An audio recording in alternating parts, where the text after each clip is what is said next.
नमस्कार अॅग्रोवंश लक्षवेधी या सेगमेंटमध्ये आपल्या सर्वांचं स्वागत. दरवर्षी विविध आजारांमुळे 18% गायी बळी पडतात आणि काही आजार असे आहेत की सगळ्या जनावरांमध्ये सारखेच दिसतात, पण काही आजार फक्त गायीमध्येच दिसतात. तर ते आजार कोणते आणि त्याची कारणं काय आहेत ते आज आपण पाहणार आहे आणि याचबद्दल अधिक माहिती देण्यासाठी आपल्यासोबत आहे डॉक्टर सचिन टेकाडे. नमस्कार सर. नमस्कार. सर सगळ्यात सुरुवातीला मी विचारेल की गायीमध्ये कोणकोणते आजार दिसून येतात? हा तर आजाराबद्दल जर बोलायचं झालं तर सर्वप्रथम आपण आजाराचे प्रमुख दोन कारणे असतात. एक तर म्हणजे संसर्गजन्य आजार आणि दुसरं म्हणजे असंसर्गजन्य आजार. संसर्गजन्य आजार जे विषाणूपासनं, जीवाणूपासनं, परजीवीपासनं किंवा जंतांपासनं अशा वेगवेगळ्या कारणांपासनं किंवा रक्त परजीवीपासनं जे होत असतात आणि असंसर्गजन्य आजार जे आहेत ते म्हणजे शरीरामध्ये येणाऱ्या कमतरता ज्या आहेत त्यापासून हे आजार होत असतात. तर आपण संसर्गजन्य आजारामध्ये जर आपण बघितलं तर यामध्ये महत्वाचे जे गायींना होणारे जे आजार आहेत त्यामध्ये घटसर्प आहे, फऱ्या आहे, त्यानंतर अँथ्रॅक्स सारखे काही आजार आहेत. कासदा हा एक महत्वाचा त्यांच्या होणारा एक आजार आहे. लाळ्या खुरकत फार महत्वाचा आजार आहे जो आज राष्ट्रीय स्तरावरती त्याचा निर्मूलनाचा कार्यक्रम सुरू आहे. त्यानंतर महाराष्ट्रामध्ये खूप मोठ्या प्रमाणात थैमान गेल्या काही दिवसामध्ये फार मोठ्या प्रमाणात थैमान जो घातला असा जो आजार आहे तो म्हणजे लंपी स्किन डिसीज आहे. अशा प्रकारचे विविध आजार आणि असंसर्गजन्य आजारांमध्ये जर आपण बघितलं तर गायींच्या बाबत जर बोलायचं झालं तर त्यामध्ये किटोसिस एक नावाचा एक आजार आहे. त्यानंतर हायपोकॅल्सिमिया, त्याला आपण मिल्क फिवर असे म्हणतो. असे बरेचसे आजार जे आहेत जे आजार आपल्याला गायींमध्ये प्रामुख्याने दिसून येतात. सर हे असंसर्गजन्य आणि संसर्गजन्य अशा दोन प्रकारचे आजार तुम्ही सांगितले, तर हे आजार होण्यामागची कारणं नेमकी कोणती आहेत? हा कारणाच्या बाबतीत जर आपण बघितलं तर सर्वात महत्वाचं संसर्गजन्य जे आजार होत असतात ते जीवजंतूच्या प्रादुर्भावामुळे होत असतात. आणि यामध्ये महत्वाचा भाग जर आपण बघितला तर याच्या मुख्य कारणामध्ये जीवजंतूचा प्रादुर्भाव. आणि जीवजंतूचा प्रादुर्भाव कुठे होतो तर जिथे व्यवस्थापनावरती दुर्लक्ष असते. गायींचे असे गोठे आहेत ज्या गोठ्यांमध्ये स्वच्छता नसते, ज्या गोठ्यांमध्ये जीवजंतूचा जास्त प्रादुर्भाव असतो किंवा रोग प्रतिबंधक उपाययोजना ज्या ज्या ठिकाणी होत नाही अशा ठिकाणी हे संसर्गजन्य आजार आहे.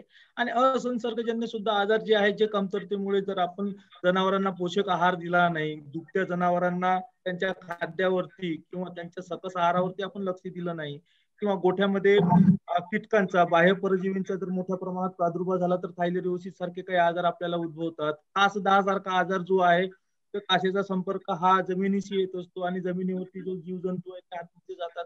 अशा प्रकारचे हे आजाराचे मुख्य कारण आहे. त्यामुळे व्यवस्थापन हे फार महत्वाचं आहे आणि रोग प्रतिबंधात्मक उपाययोजना ह्या महत्वाच्या की ज्यामध्ये लसीकरणाचा भाग येतात का आपण पुढे बघू.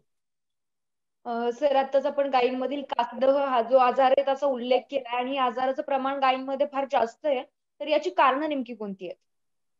निश्चितच कासदा जो आजार आहे त्याला आपण स्तनदाह किंवा त्याला इंग्लिशमध्ये आपण मस्टायटिस हा आजार म्हणतो. या आजारामुळे फार मोठ्या प्रमाणात दूध व्यवसायावरती परिणाम झालेला आपल्याला दिसून येतो.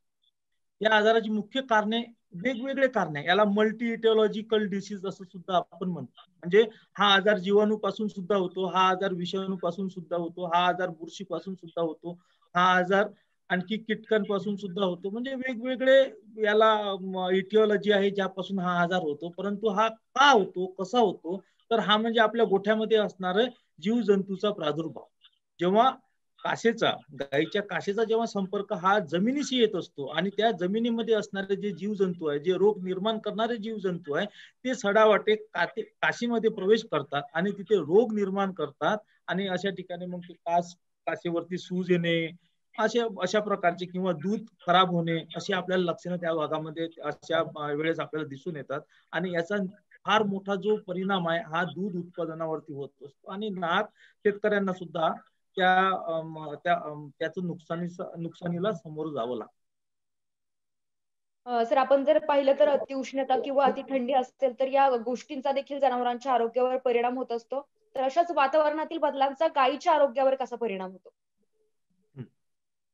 आता हवामानाच्या बाबतीत किंवा वातावरणीय अनुकूलतेबद्दल जर आपल्याला बोलायचं झालं तर आपल्याला असं सांगता येईल की जेव्हा जेव्हा ऍडव्हर्स कंडिशन निर्माण होतात, जेव्हा जेव्हा प्रतिकूल परिस्थिती निर्माण होतात. आता प्रतिकूल परिस्थिती कधी निर्माण होतात, जेव्हा ऋतू मध्ये बदल होतो किंवा वातावरणामध्ये बदल होतो. अचानक पाऊस येतो, अचानक गारठा वाढतो, खूप जास्त वातावरणीय तापमान वाढतं. तर प्रत्येक जनावरांची एक थर्मोन्यूट्रिलिटी झोन असते. जशी गायींची सुद्धा थर्मोन्यूट्रिलिटी झोन, ज्याला आपण म्हणतो वातावरणीय अनुकूलता. यामध्ये 3-4 गोष्टी महत्वाच्या बघितल्या जाते. एक तर म्हणजे वातावरणाचं तापमान, दुसरं वातावरणाची सापेक्ष आर्द्रता, तिसरं महत्वाचं म्हणजे सूर्यकिरण, सूर्यकिरणाचा प्रभाव कसा आहे आणि किती आहे, आणि चौथं म्हणजे वाऱ्याची त्याला प्रवाह जो म्हणतो आपण, वाऱ्याचा प्रवाह किंवा हवेचा प्रवाह, या 4 गोष्टीवरती वातावरणीय ह्या ज्या अनुकूलता आहे, याला आपण थर्मोन्यूट्रिलिटी झोन म्हणतो. आता यामध्ये जेव्हा बदल होते तेव्हा निश्चितच जनावरांच्या आरोग्यावर, जनावरांच्या शरीरावरती याचा विपरीत परिणाम होत असतो. आणि अशा वेळेस विपरीत परिणामामध्ये काय होतं, तर सर्वात महत्वाचं म्हणजे त्यांच्या शरीरावरती ताण येतो. सर्वात आधी ताण आल्यानंतर त्या विविध रोगांना, त्यांची रोगप्रतिकार शक्ती कमी होते आणि विविध आजाराला त्या बळी पडतात. त्यानंतर त्यांचं प्रोडक्शन कमी होतं. प्रोडक्शन कमी होतं म्हणजे दूध उत्पादन कमी होतं, प्रजनन क्षमता किंवा पुनरुत्पादन जी क्षमता आहे ती क्षमता कमी होते. आणि त्यामुळे शेतकऱ्यांना किंवा आपलं गोपालकांना यापासून नुकसान होत असते. हवामानाचे किंवा वातावरणाचे असे जे परिणाम आहे, हे परिणाम आपल्याला जनावरांच्या शरीरावरती दिसून येतात. सर, गायांमधील जे आजार आहेत हे व्यवस्थापनावरती अवलंबून असतात का?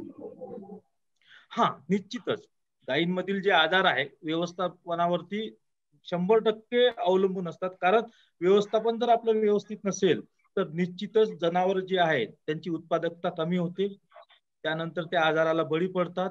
आणि प्रत्येक वातावरणामध्ये, प्रत्येक ऋतूमध्ये, पावसाळ्यामध्ये त्याची व्यवस्थित काळजी घेणं महत्वाची आहे. हिवाळा ऋतू आहे सध्याचा जो सुरू आहे, तर अति गारठा जर असेल तर त्यापासून आपल्या जनावरांचा आपल्याला बचाव करणं फार महत्वाचं आहे. थंडीपासून बचाव जर आपण केला नाही तर अशा वेळेस त्यांच्या शरीरावरती परत ताण निर्माण होतो, परत त्यांचं दूध उत्पादन कमी होतं, परत त्यांची उत्पादन क्षमता कमी होते. त्यामुळे व्यवस्थापन हे फार महत्वाचं आहे. त्यामध्ये आरोग्य व्यवस्थापन असेल किंवा खाद्य व्यवस्थापन असेल, निवाऱ्याचे व्यवस्थापन असेल किंवा काही विविध पद्धती असेल, त्या पद्धतीचा सुद्धा त्यांच्या शरीरावरती किंवा रोग होण्यावरती हा निश्चित त्याचा परिणाम होत असतो. त्यासाठी वातावरण किंवा व्यवस्थापन हे फार महत्वाचे आहे. व्यवस्थापन जर आपलं व्यवस्थित नसेल तर निश्चितच आपण उत्पादनामध्ये घट आपल्याला मिळते. सर, मुक्त संचार गोठ्याची जी पद्धत आहे यामुळे आजार जास्त पसरतात की कमी होण्यास मदत होते? हा, तर मुक्त संचार गोठ्याबद्दल बोलायचं झालं तर याआधी बंदिस्त पद्धतीने गायीचं संगोपन करण्यात येत होतं. एकाच ठिकाणी गायी ज्या आहेत त्या बांधून ठेवण्यात येत होत्या. आणि अशा वेळी काय व्हायचं की उत्पादनावरचा खर्च वाढायचा. रोग जे आहे यामध्ये 2-3 आजार जे महत्वाचे आहे, हे 2-3 आजार, त्यामध्ये एक तर म्हणजे कासदाह जो आजार आहे तो फार मोठ्या प्रमाणात गायींना होतो. दुसरा म्हणजे किटोसिस, ज्याबद्दल मी तुम्हाला सांगितलं की रक्त जे आम्लता जी वाढते किंवा त्यामुळे दूध उत्पादन कमी होते. आणि तिसरं म्हणजे थायलेरिओसिस नावाचा एक आजार आहे, तो की गोचिडांपासनं किंवा डासांपासनं हा त्या गायींना होत असतो.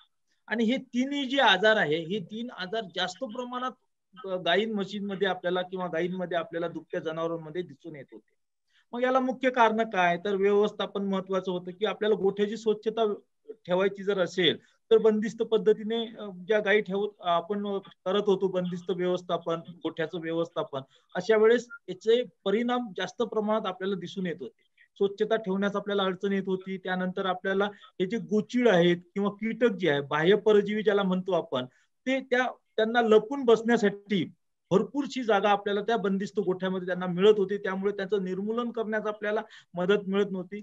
आणि त्या गायींना पुरेसा व्यायाम मिळत नव्हता किंवा त्यांच्या शरीराला व्यवस्थित व्यायाम मिळत नव्हता. तर अशा परिस्थितीमध्ये हे जे व्यवस्थापनाच्या दृष्टिकोनातून आपल्याला जर बघितलं तर निश्चितच मुक्त व्यवस्थापन जी पद्धत आहे, ही व्यवस्थापन पद्धत निश्चित आपल्याला फायदेशीर होते. या व्यवस्थापन पद्धतीमध्ये आपण रोगांचा किंवा मजुरांचा खर्च कमी करू शकतो, आजार कमी करू शकतो. त्यानंतर त्यांना व्यायाम मिळाल्यामुळे त्यांना दूध उत्पादनामध्ये किंवा किटोसिस सारखे काही जे आजार आहेत, हे आजार कमी होण्यास सुद्धा आपल्याला निश्चित मदत होऊ शकते. आणि सुरुवातीला जो लागणारा खर्च आहे तो खर्च सुद्धा आपण यामध्ये कमी करू शकतो. स्वच्छता सुद्धा आपण ठेवू शकतो. त्यामुळे मुक्त संचार गोठ्याची जी संकल्पना आहे, हे दिवसेंदिवस लोकप्रिय होत आहे आणि ती निश्चितच चांगली आहे. महाधनचं नवीन सुपरफास्ट रिलीज तंत्रज्ञानावर आधारित 90% दाणेदार गंधक खत महाधन बेन्सल्फ सुपरफास्ट, ज्यामुळे पिकास गंधक मिळतो अति जलद. कांदा पिकामध्ये साठवण क्षमता वाढते आणि दर्जेदार उत्पादन मिळतं. महाधन बेन्सल्फ सुपरफास्ट, ये अलग है. सर, गायीमधील आजाराची लक्षणं आणि प्रतिबंधात्मक म्हणून काय काळजी घ्यावी? हा, आजाराबद्दल जर आपण बोलायचं झालं तर गायींमध्ये आजाराची लक्षणं म्हणजे निरोगी जनावरांची लक्षणं आपल्याला आधी माहिती पाहिजे किंवा आजाराची लक्षणं. तर निरोगी जनावरांचे त्यांचे गायींच्या हालचाली, त्यांची बसण्याच्या सवयी, पाणी पिण्याच्या, खाण्याच्या सवयी ह्या आपल्या गोपालकांना ह्या माहिती असल्या पाहिजे. त्यामध्ये जर बदल होत असेल, जनावर खात नसेल, पाणी पित नसेल किंवा जनावरांच्या त्यांचं शारीरिक तापमान वाढत असेल किंवा त्यामधून डोळ्यामधनं पाणी येत असेल, डोळे लाल होणे, नाकातून स्राव येणे, तोंडातून फेस येणे किंवा चालताना त्रास होणे, लंगळणे, बसणे, अशा प्रकारचे. त्यानंतर विष्ठा आहे, शेण करण्याची एक विशिष्ट त्यांची पद्धत आहे. लघवीच्या रंगामध्ये काही बदल आपल्याला जर जाणवला, असे विविध प्रकारचे जे लक्षणे आहे. काही लंपी स्किन डिसीज बद्दल मी तुम्हाला उल्लेख केला होता की त्यामुळे जनावरांच्या शरीरावरती गाठी येतात, त्यामध्ये पस निर्माण होतो, डीव्ही सारखे काही लक्षणं आपल्याला दिसतात. असे जे लक्षण आहे हे रोगानुसार, प्रत्येक आजारानुसार हे लक्षणं वेगवेगळे असतात. ते आपल्याला लक्षणानुसार आपल्याला निदान करणे आणि त्याचा उपचार करणे. सर, गायींना कासदाह, गुळकांड्या, लाळ्या खुरकत, थायले, रिसायसिस, तिवा, पोटफुगी, हगवण या प्रमुख आजारांबरोबरच फऱ्या, घटसर्प, क्षयरोग यांसारखेही आजार होतात. तर या आजाराचं प्रमाण नेमकं कोणत्या वातावरणात जास्त दिसून येतं? हा, आता जे तुम्ही सांगितलं फऱ्या, घटसर्प हे जे आजार आहे हे संसर्गजन्य आजार आहेत. हे आजार प्रामुख्याने पावसाळ्यामध्ये होणारे आजार आहेत. पावसाळा जो ऋतू आहे त्या पावसाळ्या ऋतूमध्ये घटसर्प आहे, फऱ्या आहे, अँथ्रॅक्स आहे, आणखीन काही संसर्गजन्य इतर पण आजार आहे जे पावसाळ्यामध्ये, जसं तिवा आहे, हे पावसाळ्यामध्ये जास्त प्रमाणात त्या ऋतूमध्ये. तसंही कुठल्याही जनावराबद्दल जर बोलायचं झालं तर पावसाळा हा जो ऋतू आहे त्या ऋतूमध्ये जास्त आजाराचं किंवा रोगाचं प्रमाण असतं. त्यामुळे त्यानुसार आपल्याला त्यांचं लसीकरण करून घेणं आणि रोग प्रतिबंधात्मक उपाययोजना करून घेणं महत्वाचे असतं. सर, कोणत्या आजारामुळे मृत्यूचं प्रमाण जास्त आहे? मृत्यूच्या प्रमाणाबद्दल जर बोलायचं झालं तर आजार झाल्यानंतर त्या आजाराची जर आपण व्यवस्थित काळजी घेतली नाही, त्या आजाराचं जर रोग निदान आपण केलं नाही आणि त्यानंतर त्याचा व्यवस्थित उपचार जर झाला नाही तर निश्चितच आजाराचं प्रमाण हे सर्वच आजारामध्ये, आपलं मृत्यूचं प्रमाण हे सर्वच आजारामध्ये आपल्याला दिसून येतं. परंतु यामध्ये प्रामुख्याने जे काही आजार आहेत ज्यामध्ये मृत्यूचं प्रमाण जास्त आहे त्यामध्ये अँथ्रॅक्स नावाचा एक रोग आहे, त्यानंतर फऱ्या आहे, घटसर्प आहे. हे जे संसर्गजन्य आजार आहे या आजारामध्ये मृत्यूचं प्रमाण निश्चित आपल्याला जास्त दिसून येतं. आणि यासाठीच आपल्याला आणखी सांगायची महत्वाची गोष्ट की आपल्याला यासाठी रोग प्रतिबंधात्मक उपाययोजना करणं फार महत्वाचे आहे. रोग प्रतिबंधात्मक उपाययोजना आपण बघू. सर, एक शेवटचा प्रश्न विचारायचा की वातावरण बदलानुसार गायींची काळजी कशी घ्यावी? हा, वातावरण बदलामध्ये जनावरांची काळजी जी आहे, प्रतिकूल परिस्थिती, मी जसं तुम्हाला सांगितलं की प्रतिकूल परिस्थिती निर्माण होते, प्रतिकूल परिस्थितीपासून आपल्याला या जनावरांचं संरक्षण करणं फार महत्वाचं आहे. जसं हिवाळा जर असेल तर थंडीपासून आपल्याला जनावरांचा बचाव करणे किंवा गोठ्याच्या आजूबाजूला काही आपल्याला संरक्षण देणे जेणेकरून गारठा आतमध्ये येणार नाही. त्यामध्ये खूप जास्त जर गारवा असेल, वासरांना काही ऊब देणे, असे काही प्रकार आपल्याला करणं महत्वाचे असते. त्यानंतर उन्हाळा असेल तर उन्हाळ्यापासून काय आपण फॉगर्स वगैरे लावून किंवा गोठ्याचं तापमान आपल्याला कसं कमी करता येईल त्याबद्दल आपण लक्ष दिलं पाहिजे. पावसाळ्यामध्ये पावसापासून खाद्याचं, जनावरांचं आपण संरक्षण करणं फार महत्वाचं आहे. त्यानंतर प्रतिकूल परिस्थिती निर्माण झाली, जसं मी तुम्हाला सांगितलं की त्यांची रोग प्रतिकार क्षमता कमी होते आणि ही रोग प्रतिकार क्षमता का कमी होते तर त्यांच्या शरीरावरती ताण येतो आणि हा ताण जर आपल्याला कमी करायचा असेल तर निश्चितच आपल्याला त्यांचं आरोग्याच्या आणि ताण नाशक औषध उपचार जो आहे त्यामध्ये औषध उपचार तर आपण करू. त्यानंतर त्यांचं पोषक आहार आहे, खाद्य जे आहे यावरती सुद्धा आपल्याला व्यवस्थित भर देणं महत्वाचं आहे की जेणेकरून त्यांच्या शरीरावर येणारा जो ताण आहे तो ताण आपण कमी करू शकतो.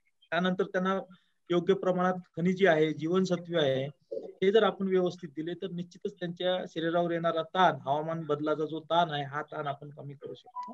आणि आणखीन महत्वाचं थोडस रोग प्रतिबंधाबद्दल मला सांगायचं आहे की अशा परिस्थितीमध्ये रोग प्रतिबंध आपण कसा करायचा, व्यवस्थापनाच्या दृष्टीने आपण काय करायचं. सर्वात आधी हा शेवटचा प्रश्न होता ना का आणखी प्रश्न आहे? नाही शेवटचा ना? हा शेवट. तर थोडं मला शेवटी थोडंसं कन्क्लूड करायचं असं आहे की जनावरांना सर्वात महत्वाचं म्हणजे रोग प्रतिबंधात्मक उपाययोजनेमध्ये काय करायला पाहिजे. तर रोग प्रतिबंधात्मक उपाययोजनेमध्ये सर्वात आधी आपल्याला गोठ्याची स्वच्छता ठेवणे हा एक महत्वाचा मुद्दा आहे. दुसरा मुद्दा म्हणजे त्यांना स्वच्छ पाणी, सकस आहार देणे हा दुसरा महत्वाचा मुद्दा आहे. तिसरा महत्वाचा मुद्दा की कळपामधला आजारी जनावर जर कळपामध्ये असेल तर त्यांना तात्काळ कळपाच्या निरोगी कळपातून बाहेर काढणे, त्याचं रोग निदान करणे आणि त्याचा औषध उपचार करणे. दुर्दैवाने एखादं जनावर मृत्यू झाला असेल तर त्यांचं शवच्छेदन करणे आणि तज्ञ डॉक्टरांकडनं त्याचं निदान आणि उपचार करून घेणे. त्यानंतर त्यांच्या शरीरावरती कुठली कमतरता येणार नाही यासाठी आपल्याला त्यांना खनिज मिश्रण देणे, विटॅमिन देणे, या सगळ्या गोष्टी आपल्याला बघून घेणे फार महत्वाचं आहे. त्यानंतर गाभण काळामध्ये त्याची विशिष्ट प्रकारे काळजी घेणे, त्यांना त्या प्रकारचा सकस आहार आणि जास्त सकस असलेला किंवा पौष्टिक आहार त्यांच्या गाभण काळामध्ये किंवा दुभत्या काळामध्ये आपल्याला जनावरांना देणे महत्वाचं आहे. जंतू प्रतिबंधात्मक उपाययोजना, कारण जंतामुळे सुद्धा बरेचसे आजार जनावरांना होत असतात किंवा गायींना होत असतात. त्यामुळे प्रॉपर दंताचं औषध हे त्याला आपण शेण तपासणी करून जर आपण त्याला व्यवस्थित दंताचं औषध दिलं तर त्यापासून आपण निश्चित हे करू शकतो. आणि सर्वात महत्वाचं की हे म्हणजे वार्षिक लसीकरण करणं फार महत्वाचं आहे.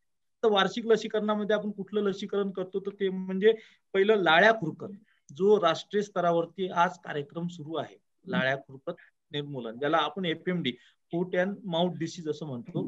तो कार्यक्रम लसीकरणाची मोहीम स्वरूपात आज देशभर तो कार्यक्रम सुरू आहे. त्याच्या 2 फेऱ्या असतात किंवा वर्षातून ते लसीकरण 2दा करायचं असतं. एक फेब्रुवारी मार्च मध्ये एकदा करायचं असतं आणि 6 महिन्यांनी म्हणजे सप्टेंबर ऑक्टोबर मध्ये दुसरं फेरी किंवा दुसरा डोस आपल्याला द्यायचा असतो. म्हणजे वर्षातून 2दा आपल्याला ते द्यायचं असते. त्यानंतर फऱ्या हा जो आजार आहे या आजाराचं सुद्धा लस बाजारामध्ये उपलब्ध आहे. याचं लसीकरण पावसाळ्यापूर्वी आपण करून घेतलं पाहिजे. घटसर्पाचं सुद्धा हा पावसाळ्यामध्ये होणारा आजार आहे, त्यामुळे पावसाळ्यापूर्वी घटसर्प या आजाराचं लसीकरण आपण करून घेतलं पाहिजे. अँथ्रॅक्स नावाचा, ज्या भागामध्ये अँथ्रॅक्स रोग उद्भवतो अशा वेळेस पावसाळ्यापूर्वी अँथ्रॅक्सची लस सुद्धा उपलब्ध करून आपण त्याचं लसीकरण करून घेतलं पाहिजे. आणि सर्वात महत्वाचं एक ब्रुसेलोसिस नावाचा एक आजार आहे, ज्या आजारामध्ये गर्भपाताचं प्रमाण आपल्याला गायीमध्ये आपल्या दिसून येतं. तर त्याचं लसीकरण सुद्धा आपण, त्या कालवडी आहे 4 ते 6 महिन्याच्या ज्या कालवडी आहे त्या कालवडींना एकदा आपण ते लसीकरण करून घेतलं तर निश्चितच आपण हे जे होणारे जे साथीचे आजार आहे त्याचा रोग प्रतिबंध आपण करू शकतो आणि आपला व्यवसाय निश्चितच आपण चांगला भरभराटीचा करू शकतो. दूध व्यवसाय वाढवण्याकरिता राज्याची आणि देशाची सुद्धा मदत आपण या निमित्ताने करू शकतो. धन्यवाद. धन्यवाद सर.